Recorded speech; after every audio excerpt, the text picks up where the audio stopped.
Pode ficar calmo aí, porque o show da Série C está começando. Caiu o último time que estava com 100% de aproveitamento e a liderança mudou de mãos. Também foi a rodada das primeiras vitórias e de muitos golaços. Bateu pro gol! Golaço! Dançou, belo drible, bateu, golaço! A briga tá acirrada no bloco de cima e na parte de baixo da tabela. Então bora conferir todos os detalhes da 7ª rodada da Cezinha aqui no Nosso Futebol, o canal da maior paixão nacional. O show da Série C está no ar.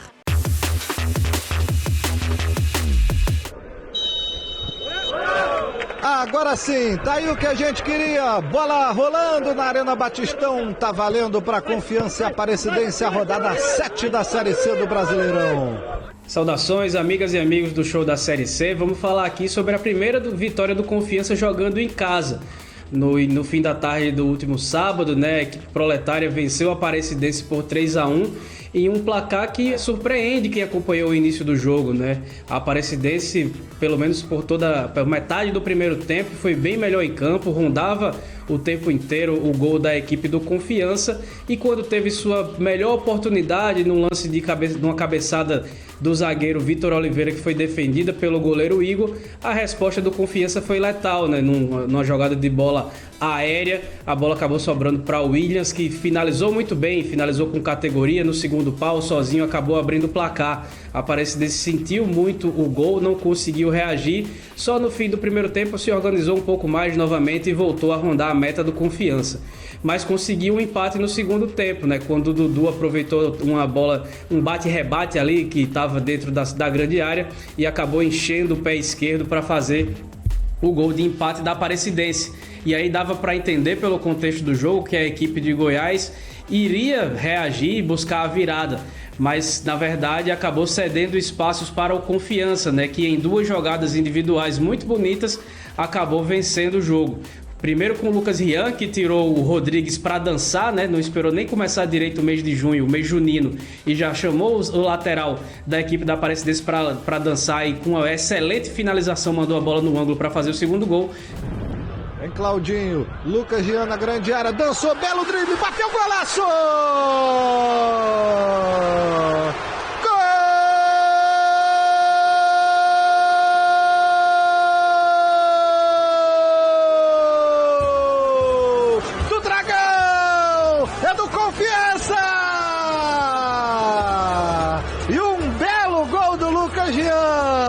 Depois o André Lima também passou fácil pela marcação, já no mano a mano ali, quando a Aparecidense se lançava ao ataque para buscar o empate mais uma vez, e fez um bonito gol para dar a primeira vitória ao Confiança em casa, jogando em casa nessa Série C, tirar o time um pouco da parte de baixo da tabela, vislumbrar o G8, e a Aparecidense segue numa campanha muito ruim, né? Venceu só o primeiro jogo contra o Sampaio Corrêa, depois não conseguiu mais vencer, tá precisando decolar aí o trabalho do Lúcio Flávio, que não vem tendo bons resultados.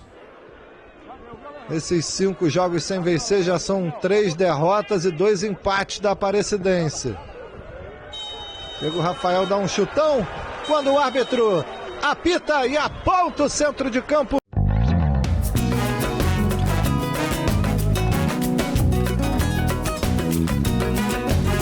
A saída vai ser do Remo, que joga com uniforme novo, uniforme 2 recém-lançado, camisa branca, mexe na bola o Ítalo, vamos embora!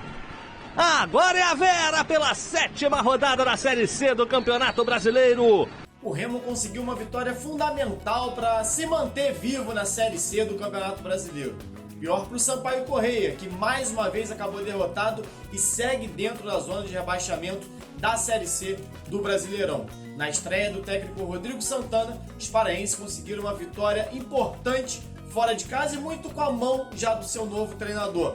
Atuando com 3 zagueiros, o Remo soube explorar muito bem as subidas dos seus alas, já que essa trinca dava uma sustentação para esses jogadores de beirada terem um pouquinho mais de liberdade para atacar. E foi exatamente assim que o Remo saiu na frente, ainda no iniciozinho da primeira etapa, com o Raimar, o lateral esquerdo ou o ala esquerdo, aparecendo dentro da área para marcar 1-0.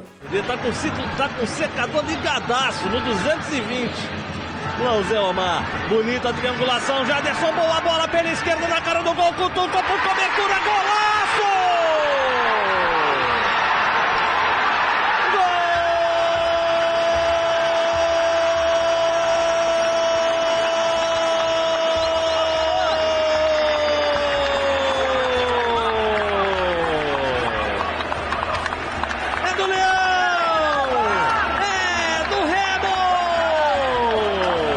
Uma jogada que teve a participação de Marco Antônio e Jaderson, jogadores que vinham atuando mais abertos pelos lados, mas que exatamente por conta da ultrapassagem desses alas foram jogar um pouco mais por dentro, mais próximos dessa zona mais central, e foi por ali que eles conseguiram construir a jogada do primeiro gol do Remo, exatamente com o passe do Jaderson para essa ultrapassagem do Raimar. Parecia ali que o Remo ia dominar as ações do jogo, chegou a bater 66% de posse de bola, chegou 3-4 vezes com muito perigo, fez esse 1-0, mas logo depois tirou um pouquinho o pé, baixou a linha de marcação e o Sampaio Corrêa começou a tomar conta das ações do jogo.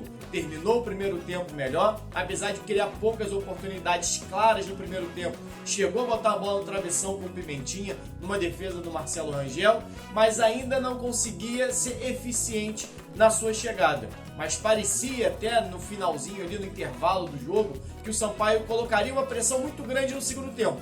Mas mal começou a segunda etapa e o Remo marcou mais uma vez com essa dupla, Marco Antônio e Jaderson por dentro, construindo o segundo gol, aproveitando um vacilo na saída de bola do Sampaio Corrêa. Depois disso também o Remo mais uma vez fez o gol e recuou. Sampaio tomou conta das ações, chegou a jogar quase que o tempo todo no campo ofensivo, tendo mais 60% de posse de bola, e a entrada de João Felipe melhorou muito a dinâmica do ataque do Sampaio. E foi exatamente através dele que conseguiu diminuir o placar e poderia ter inclusive empatado em outros momentos. Pimentinha fez um grande jogo pelo lado direito, o João Felipe caindo um pouco mais pelo lado esquerdo, levando o perigo, sempre puxando essa bola um pouco mais para dentro. Mas o Sampaio contou ali com uma grande atuação do Marcelo Rangel para o Remo sustentar essa vitória por 2-1. Não foi uma grande atuação do Remo, mas tiveram seus bons momentos, exatamente com essa linha de 3 montada pelo Rodrigo Santana. Isso que a gente falou, essa subida dos alas, Jaderson e Marco Antônio por dentro. Enquanto tiveram gás, enquanto o Remo buscou o jogo, funcionou. O Sampaio, por sua vez, mais uma vez segue pecando na hora de definir a jogada. Começou a rodada como o pior ataque do campeonato, com apenas um gol marcado. Agora tem apenas 2, apesar de ter finalizado quase 20 vezes na partida.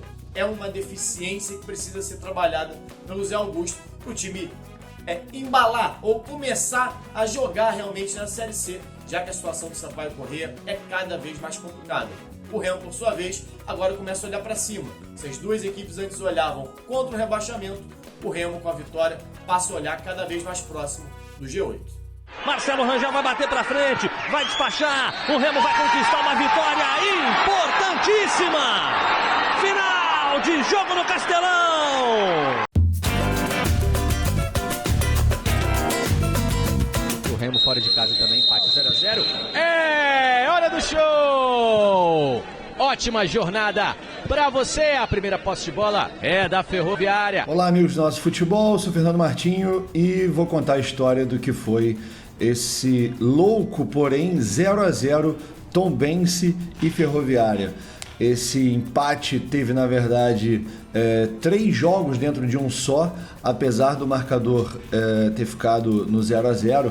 Como eu falava, foram 3 jogos, né? Foram 20 minutos de muita ação e foi impressionante a trocação, né? A Ferroviária teve um pouco mais de chances que o Tombense no final das contas, mas até o final do primeiro tempo, praticamente, o jogo ficou totalmente truncado, mascado, muitas faltas, apesar do ótimo gramado do Almeidão em Tombos.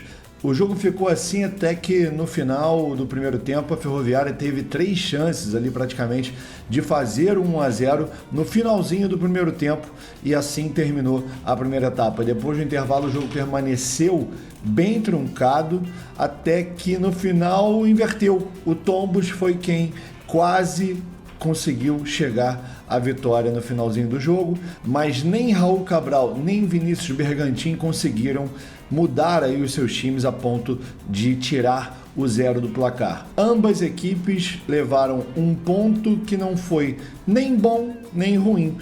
Foi realmente um empate que deixou os dois conformes, mas ao mesmo tempo com a sensação de que poderiam ter saído com a vitória. Eu deixo um forte abraço para você e até o próximo show da Série C aqui no Nosso Futebol. Pra lá, de satisfeita com esse pontinho conquistado. Vai chegar a 15, já vai ter metade do caminho complicado. E aí, ó, só porque a gente elogiou, tá, Fernando Martins? Fim de papo em tombos. Empate, 0 para o Tombense, 0 para a Ferroviária.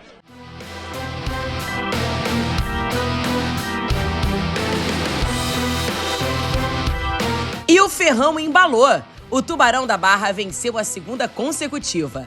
Depois de bater o Floresta, o Ferroviário agora superou o Londrina. Marcelinho dominou, fez o corte e bateu bonito para marcar o único gol da partida no Presidente Vargas.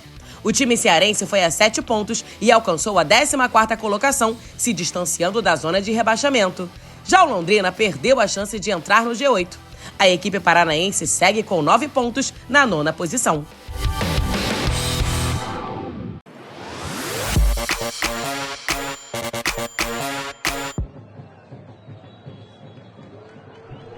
Autoriza o árbitro, vamos embora! Caxias e Figueirense se enfrentaram no Estádio Centenário. O jogo marcou o retorno do Caxias de Agel Fux para a Série C, depois de 35 dias parado por causa da tragédia que assola o Rio Grande do Sul. Já o Figueira do João Bursi numa sequência muito grande de confrontos nesses últimos dias. A partida começou com uma chegada perigosa do Figueirense. O Alisson acabou finalizando para fora naquela que foi basicamente a única chance de perigo do Furacão do Estreito na primeira etapa.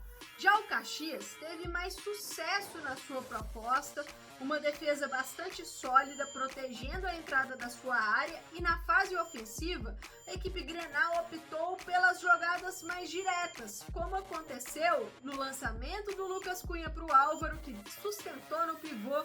O Caxias desenvolveu a sua jogada com a ultrapassagem do Marcelo pela direita, e aí a tabela com o Álvaro e uma finalização espetacular do lateral Grená para marcar o primeiro gol da partida. De bola aberta pela esquerda, Augusto Galvão fez a virada de jogo, domina, bota no chão, Marcelo adiantou, buscou a tabela, bateu pro gol! Golaço!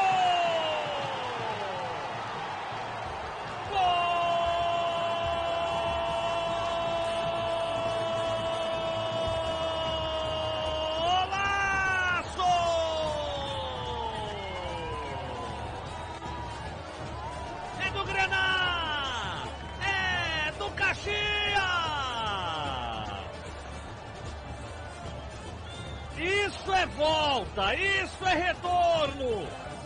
O jogo seguiu na mesma toada, o Caxias com uma pressão muito grande no portador da bola, diminuindo os espaços para o Figueirense, que teve muitas dificuldades para criar as suas oportunidades. E também estava com muitos espaços no campo, pouco compacto. O Caxias aproveitou isso também com as inversões de jogo, como aconteceu no lance em que Galvão venceu a disputa com Cedric e acabou sofrendo a penalidade, cobrada por Thomas Bastos, que ampliou o placar para os donos da casa. Teve papo, teve conversa com o Álvaro, é o Thomas Bastos quem vai pra bola, jogador de 32 anos, tem 4 gols na temporada com a camisa do Caxias, é o homem das bolas paradas diante do Juan Carneiro, que é um goleiro muito grande. Thomas Bastos, gol!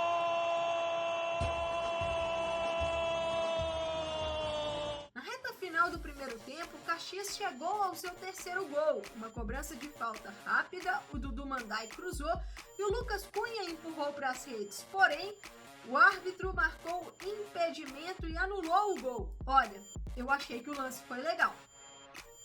Na segunda etapa, um jogo um pouco diferente, o Caxias baixou as suas linhas e não conseguiu contra-atacar com tanto sucesso. Já o Figueira, com as mudanças do João Bursi, ficou mais no campo de ataque, porém, os problemas de criação permaneceram. A equipe continuou com as dificuldades para infiltrar no sistema defensivo e acabou optando por um jogo mais direto, de cruzamentos para a área. A grande chance do Figueirense veio na cabeçada do Alisson e uma defesa fantástica do goleirão Zé Carlos, que também fez grande intervenção em finalização de Léo Baiano dentro da área. No finalzinho do jogo, Guilherme Pato diminuiu o placar. Depois de um bate-rebate, ele pegou na veia para marcar o golaço para o Figueirense, mas não foi suficiente e o Caxias saiu com a sua primeira vitória na Série C de 2024. Por outro lado, o Furacão do Estreito amarga a terceira derrota consecutiva no campeonato. Bom, pessoal, fico por aqui. Valeu! Aproveitar para registrar algo que o Nosso Futebol postou nas redes sociais, a reprodução de um vídeo que veio lá da arquibancada do Estádio Centenário, uma situação muito triste e lamentável, o comportamento de um torcedor do Figueirense ironizando a tragédia que aconteceu no Rio Grande do Sul, uma atitude asquerosa e um absurdo que aconteceu nesse jogo.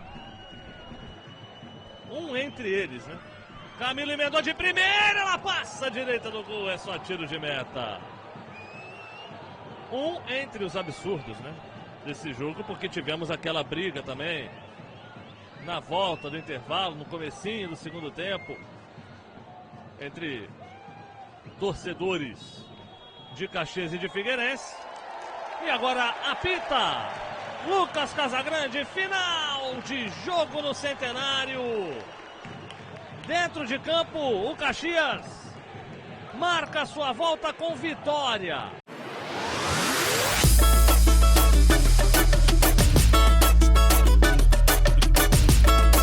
Ele olha para um lado, tá tudo certinho, ele olha para o outro, tá tudo certinho e tá tudo certinho. Então, vem comigo, vamos para o primeiro tempo no 1º de maio. Salve galera do show da Série C, Matheus Raimundo aqui. No último domingo a gente acompanhou a vitória do São Bernardo sobre o Ipiranga por 1-0. Gol do Lucas Tocantins, marcado aos 8 minutos da etapa inicial. Ele se posiciona atrás do William Gomes, lateral esquerdo da equipe gaúcha, e o Jonathan não acompanha na hora da recomposição, e com isso o ponta canhoto que joga pela direita fez um gol com o seu pé não dominante. A pressão é toda do São Bernardo. Hugo Sanches jogou lá dentro, ela passou, Arthur dominou, tá na área, prendeu, faz o giro, volta, cruzamento vem por baixo para a zaga afastar, ela volta lá para a esquerda, Rafael Forster agora pelo alto, sozinho, gol!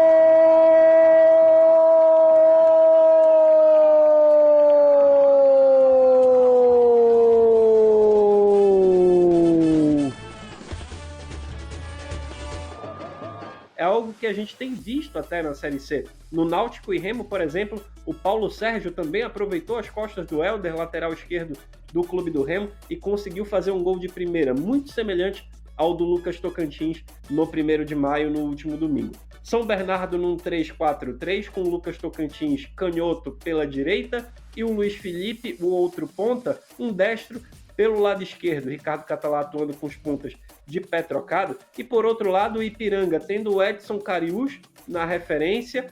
Pelos lados do campo a gente via o Matheus Anderson e o Jonathan, como eu falei há pouco, o Alisson Tadei tendo uma função de mais criatividade, mas a equipe do Canarinho sentiu bastante falta do Anderson Uchoa, que não atuou diante do São Bernardo. Ele que é um volante que vê o jogo de frente, tem muita qualidade de saída de bola, é o esteio do meio de campo ali do Thiago Carvalho. São Bernardo teve um domínio do primeiro tempo, mas o Ipiranga cresceu mais na partida quando fez uma marcação num bloco mais alto, tentando impor dificuldade na saída de bola do Bernô. No jogo contra o Londrina, o São Bernardo já tinha apresentado essa dificuldade. O Ipiranga não soube aproveitar muito bem a recuperação da posse de bola, não soube triangular rápido e poucas oportunidades claras de gol foram criadas pela equipe visitante nesse primeiro tempo. Já na etapa final, a gente viu um São Bernardo usando mais os jogadores de meio de campo, e aí destaque para Lucas Lima e Robson, que tiveram uma atuação mais discreta na primeira etapa, apareceram bastante no segundo tempo, auxiliando na construção e até arriscando em arremates de média distância. O próprio Robson conforme as alterações eram feitas pelo Ricardo Catalá, chegou a atuar mais aberto pelo lado, com o Nicolas aparecendo pelo lado esquerdo. Depois ele foi substituído, o Nicolas foi para o lado direito, e com isso o Davi, que é um lateral, passou a fazer a função de ponta pelo lado esquerdo, e assim o São Bernardo garantiu a vitória. O Ipiranga teve algumas alterações do Thiago Carvalho, a entrada do Mirandinha, do Amarildo, mas não conseguiu uma evolução técnica ao longo da partida para buscar esse empate, uma vitória merecida do Bernô dentro da sua casa, que tem um ótimo aproveitamento vencendo todas as partidas dentro do 1º de maio, e o Ipiranga perde a invencibilidade dentro da Série C lá no ABC Paulista. Beleza, galera? Grande abraço e até a próxima. E o árbitro vai dar jogo. Deixou o jogo seguir. Kaique divide, perde, o árbitro para, dá a falta a favor do São Bernardo. Torcedor do São Bernardo ansioso, querendo o final do jogo. Placar magrinho, mas importante demais. E o árbitro pede a bola. Carlos Tadeu de Castro, do Rio de Janeiro. Da Bernô, vence o São Bernardo, 1 para o Bernô, 0 para o Ipiranga.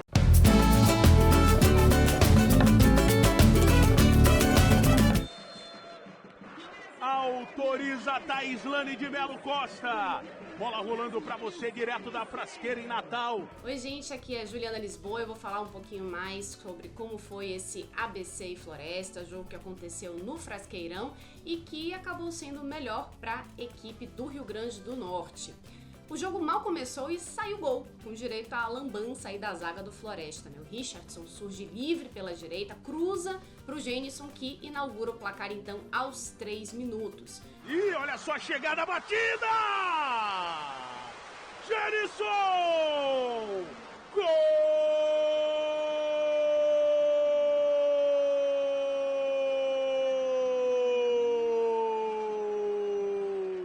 É do mais querido!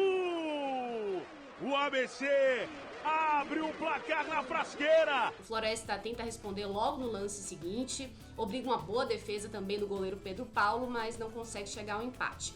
Parecia que seria um jogo então muito movimentado, com vários gols, só que o que a gente viu no decorrer da partida foi um Floresta que não conseguia se acertar nas finalizações quando apareciam as chances, né? Quando conseguia passar da intermediária, e também um ABC que, por um lado, não levava grandes sustos defensivamente, mas na parte ofensiva não tinha lá tanta criatividade, né? Insistia muito nas jogadas pelo lado direito, com o Felipe Albuquerque, procurando também o Genison, e acabava que não dava tanto certo assim. O Marcelo Cabo, né, o treinador do Floresta, tentou corrigir esse problema da falta de criatividade do time do Ceará no segundo tempo, né? Ele abriu mão do esquema dos 3 zagueiros e povoou um pouquinho mais o meio-campo, né, chamando o Marlon para ajudar o Marcelo, que até então era o único cara que tinha uma tentativa de organizar, que tinha um pouquinho mais de criatividade, distribuir a bola no meio-campo. E a real é que o Verdão da Vila melhorou, mas não foi o suficiente para conseguir chegar a esse gol de empate, né? As melhores chances continuaram sendo do ABC, que teve chance de bola parada, com cobrança de escanteio. Teve chance também de chegar ao segundo gol com o chute de fora da área, que a gente destaca muito a finalização do Matheus Blade, um cara muito perigoso nesse fundamento.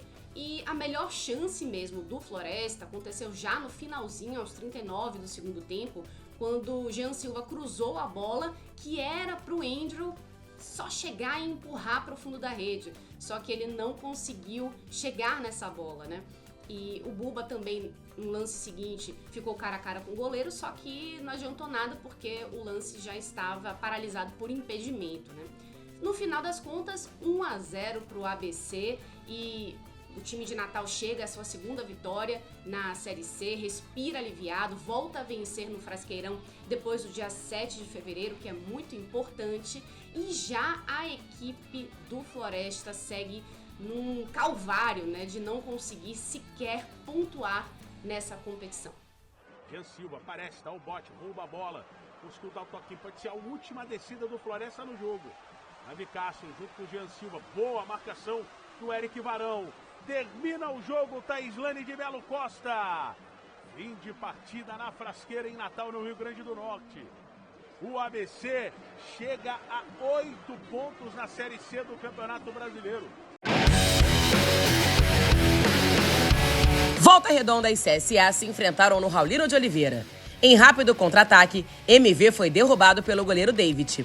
Pênalti muito bem batido por Ítalo, artilheiro do Voltaço na Série C, agora com 6 gols. O empate do Azulão veio no oportunismo de Thiago Marques, aproveitando a falha da defesa e o passe de Lucas Marques. Mas o lateral Sanches saiu do banco para decidir o jogo em bela cobrança de falta. 2-1 para o Volta Redonda, o vice-líder da Série C com 16 pontos, atrás do Botafogo, apenas no saldo de gols. Do outro lado, o CSA segue com uma campanha de pesadelo. Nenhuma vitória em 7 jogos, apenas 3 pontos e a antepenúltima colocação.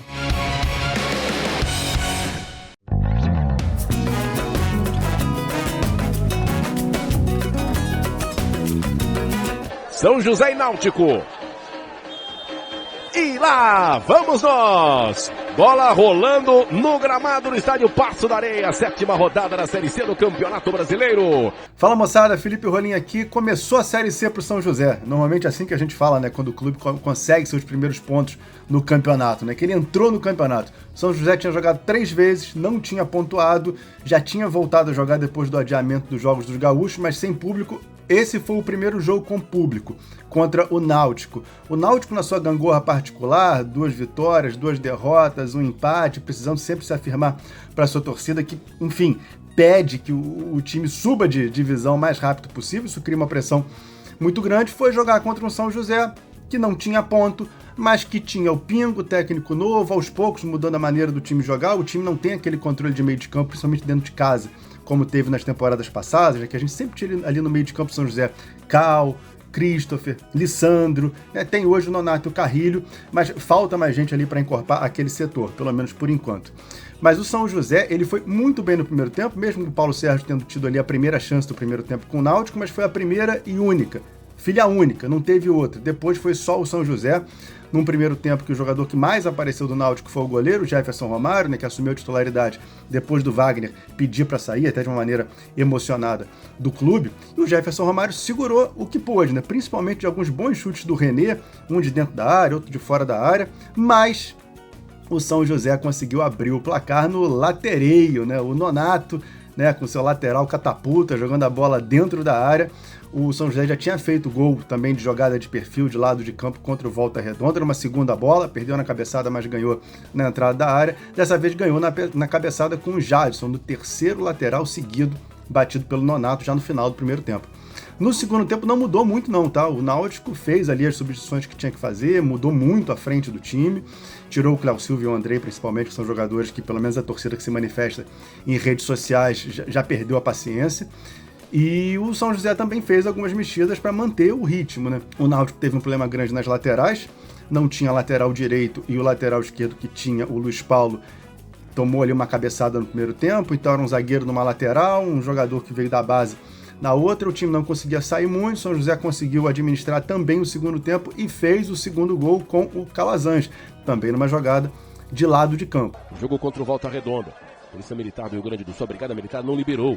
Ariel recebeu pela esquerda, cruzamento na grande área, o toque do Calazans, gol, gol, gol!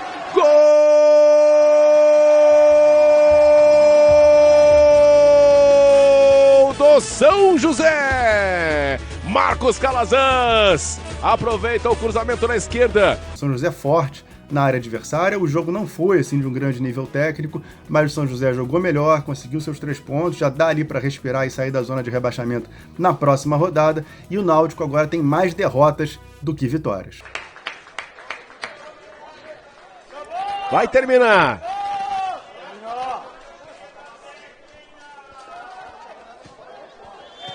E fim de papo! 2 para o São José, 0 para o Náutico. Finalizada a 7ª rodada desta Série C do Campeonato Brasileiro.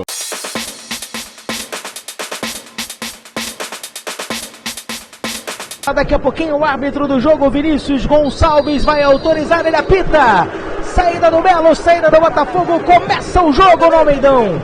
Olá, em um jogo que valia a liderança da Série C do Campeonato Brasileiro, o Botafogo da Paraíba em casa fez 3-1 no Atlético, que até então estava invicto na competição com 5 jogos e 5 vitórias. 3-1 o Botafogo fez. O primeiro gol foi do Lennon, de pênalti. O jogo acabou sendo influenciado pela chuva, né? Choveu demais em João Pessoa. A partir dos 30, 35 minutos o campo ficou muito alagado.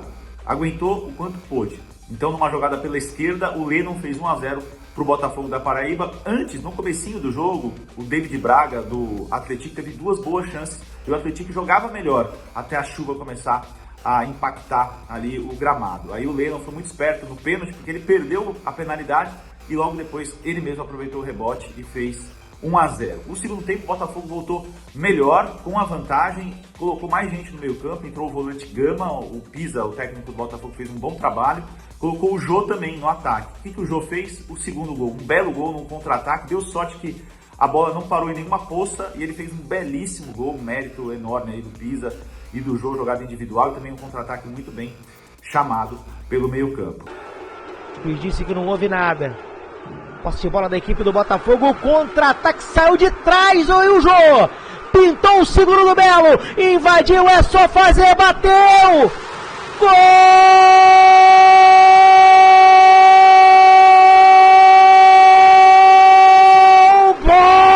Botafogo! Botafogo perto da liderança, E que contra-ataque lindo! E o terceiro gol do Botafogo foi do Edmundo, que já tinha feito 2 gols na competição, fez o seu terceiro gol, belo gol de cabeça, 3-0, o Denilson descontou para o Atlético. Botafogo é líder da Série C, fez um bom jogo atuando em casa e certamente vai vir muito forte aí para o restante da Série C, assim como o Atlético. São 2 times que devem estar nas finais, no G8, né, em 2 quadrangulares da segunda fase. Termina o jogo, termina a partida, o árbitro Vinícius Gonçalves apita o fim do jogo. 3 pro Botafogo, o novo líder da Série C do Campeonato Brasileiro. Depois de mais uma grande rodada, a gente repassa os resultados e confere a classificação da Série C.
Agora é a hora de descobrir quem foi o cara da rodada.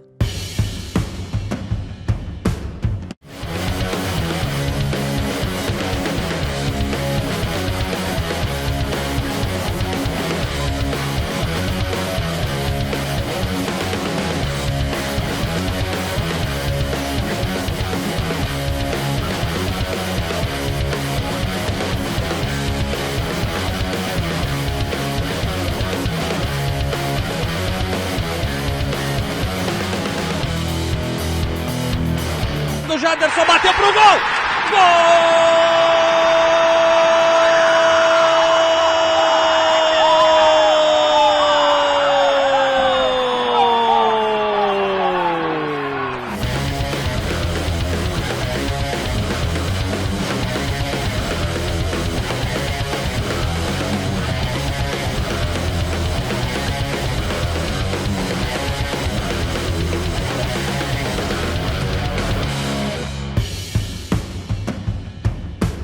A artilharia da Série C está assim.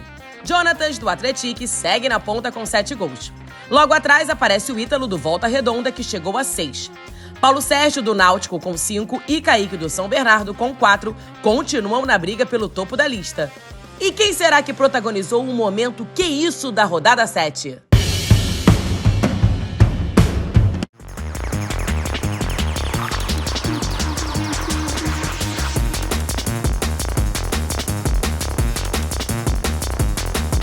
Entrega pelo meio, tem espaço. Aí! Tirou do estádio. Que isso? A bola passou por trás ali.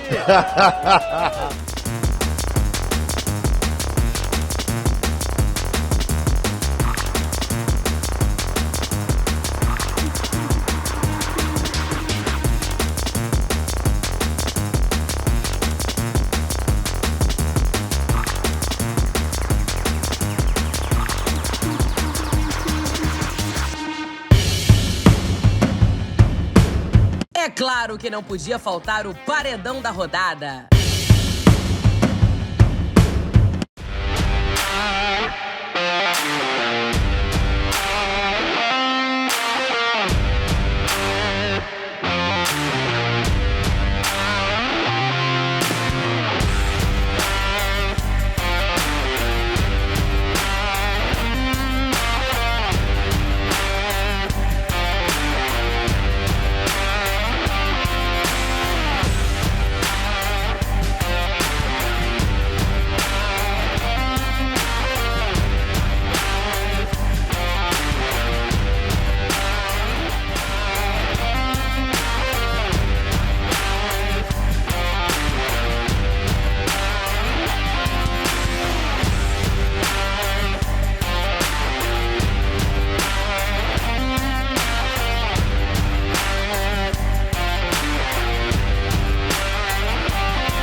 Fique de olho nos jogos da 8ª rodada da Série C.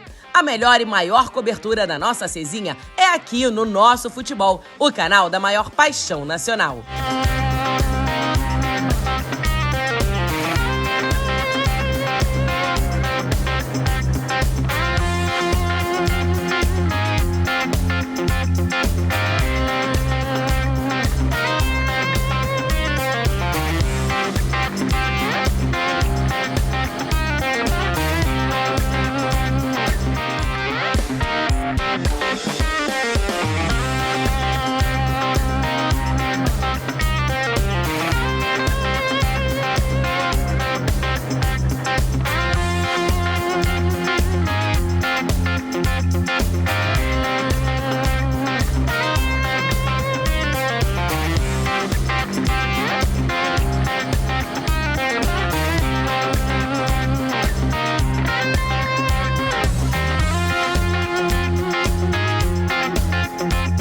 A gente encerra o show da Série C com o top 5 de gols da rodada 7.